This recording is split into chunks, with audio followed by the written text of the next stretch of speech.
I just came back from a 4-day weekend kind of vacation situation. Decided to go low dopamine, no phone, very little scrolling, not making anything, not thinking about anything creative, which was really hard. I'm gonna get into it a little bit more, but that's pretty much what I was doing. And this video is kind of reflection of these last couple days because I didn't really know what to make a video about. And I kind of want to like pull back the curtain a little bit and show people that you really don't have to be like this super calculated creative. You just got to know that you got to run towards your ideas.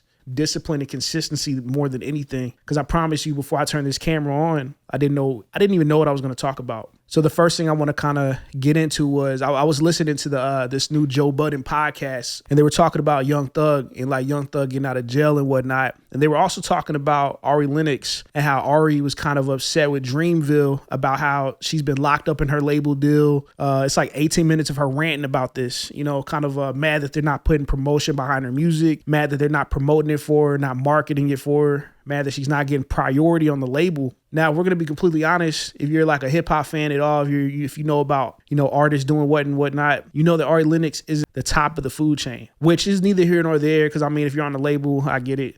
But, she's not the top priority on the label. And we're in an era now where labels are actually laying off so many different artists, letting people know or kind of signifying like, hey, the landscape's changing. And they're like, all right, this artist isn't making us money. This artist isn't making us money. From the looks of it, things are looking different. Uzi put out an album. I didn't even know he put out an album. So I guess I kind of bring up like this whole thing to say it's time to let go. It's time to lean into the power of free will. Because one day, you're going to look up and you were just stacking songs like I was. You're going to be stacking ideas like I was. You're going to look back and you got nothing to show for it because you're waiting on the biggest budgets and the biggest moves. And at some point, you got to kind of just start doing it. And I know I've talked about that a little bit, but this is really kind of like a real world example. But this is also kind of art imitating life, which kind of leans into like my next thing, which is, there's your outcomes and then there's the reality of right now, and I can be honest with you all because I stopped putting out music as much. The world underneath my feet changed entirely. The landscape changed entirely. At one point, I remember I released this project called Bad Water in like 2014 or something like that. By the time I released that project and it had been like a full year, Spotify had came out or gotten more popular, I guess, and everything changed. SoundCloud had just came out and it was no longer about people downloading your project anymore, people buying your project off of iTunes store anymore. Matter of fact, people weren't even using iTunes anymore. And the fact that I'm even saying iTunes shows the age of myself as an artist, even though I don't consider myself like an old artist. I'm just been around kind of doing things for a little bit. But, there's your outcomes and the reality right now. And if you focus on the outcomes and what things aren't, you're going to get stuck. Like I said, the ground is going to shift underneath your feet. That landscape is going to change. So as you kind of start to look at how outcomes change and the reality changes, you start to realize that nobody really gives a fuck. I started making these videos and it sucked at first. Like I was kind of stumbling. Now, I don't know if you've been watching these videos I've been uploading, I've been kind of catching my stride, figuring out what to talk about, getting a little more comfortable on camera. And you realize nobody cares. Like I'm dropping music and I'm being like, definitively myself. But then I'm also being even more myself because I'm showing up and I'm doing something that like I feel like is something I want to do, which is make a YouTube video, talk to a camera. Most artists aren't doing that because it doesn't fall in line with that simple kind of like album, single, music video cycle that most artists are kind of really married to. Which kind of hurts them in the long run. Cause I feel like you have to understand how you're going to monetize as an artist and you got to let go. Like I said, people get married to like, oh, I got to sell t-shirts. I got to sell albums. I gotta do what artists do to become an artist, traditionally speaking.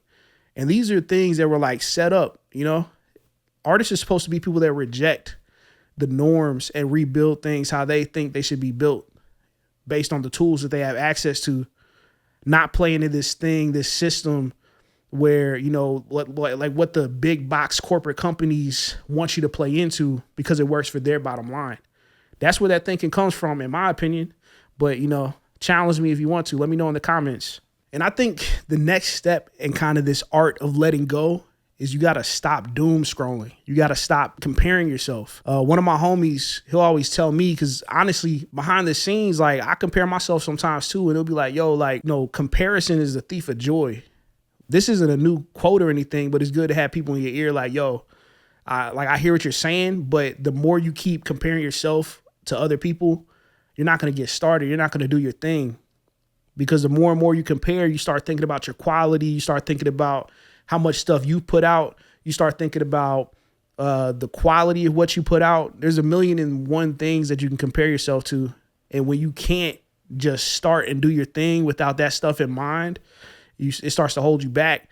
And then the next thing you know, a month goes by, 2 months goes by, 3 years goes by, you haven't put anything out because it's not up to standard of what everybody else is doing.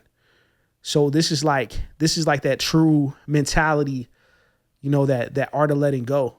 You know, it's something that you really got to embody. And the last thing is, I've always been super fearful of taking time for myself, and I don't know why. I feel like I've always been this workaholic that has to work, or somebody else is going to pass you up. And the next thing you know, I go, you know, a month without making anything. I go a couple weeks without making anything, or I feel like everything I make is trash. And it's like all these things that I'm kind of talking about, they compound and then they start working against me. For example, I'm doom scrolling. I'm not leaning into my power of free will, kind of like I talked about in the beginning. And then on top of that, I'm not taking time to myself at all to reset. I'm not really stepping away from these kind of like these devices, and I'm not stepping away from my own creativity to let it refresh a little bit. But I don't know, it could just be me. I've like really learned lately that when you just take a step back, you're able to do another 4-mile dash nonstop with like a really good outcome if you take that time for yourself. So I don't know. I hope that helps. Hopefully y'all can start, you know, building in this philosophy of the art of letting go. Taking that time for yourself is super important. I've never done a mindfulness video, but I feel like this is important for artists out there that might kind of look past this. They don't think it's a tool in their toolbox, but it really can be. So if you're liking the video, let me know. Let me know what you do to kind of reset. Let me know in the comments. Maybe we can start that dialogue a little bit. But till next week, I appreciate y'all. Peace.